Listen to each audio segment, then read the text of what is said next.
పొద్దున్నే 10 గంటలకు అనుకుంటా ఇంటికొచ్చాడు హడావుడిగా. ఇంకా 2 బాటిల్ వాటర్ పట్టుకొని ఇదిగో ఇలా తీసుకొచ్చేసాడు. పావుగంటలో వచ్చేద్దాం ఎక్కువ పని లేదన్నాడు. ఏంటా అనుకోని బయలుదేరిపోయాము. ఇదొచ్చేసి మన వైఎంసీఏ అపోజిట్‌లో ఉన్న పార్క్ అనమాట. తీరా చూస్తే నిజంగా నాకు చాలా చాలా చాలా బాధగా అనిపించింది. ఏంటంటే ఈ కుక్కలు ఉన్నాయి ఇక్కడ బీచ్‌లో ఉంటాయన్నమాట. సో, వాటికి వాటర్ పెట్టడానికి తీసుకొచ్చాడు. చూసారా? చూస్తే నమ్మరు. ఒకసారి మీరే చూడండి కళ్ళారా. పెట్టగానే కంటిన్యూస్‌గా ఆపకుండా తాగిందండి. ఎంత దాహం వేసిందో అయినా సరే అక్కడే పడుకొనున్నాయి అవి.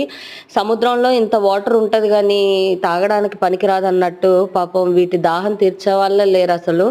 నిజంగా తను చేసిన పని నాకు చాలా గొప్పగా అనిపించింది. వీలైతే నేను కూడా ప్రతిరోజు చేస్తాను ఖచ్చితంగా.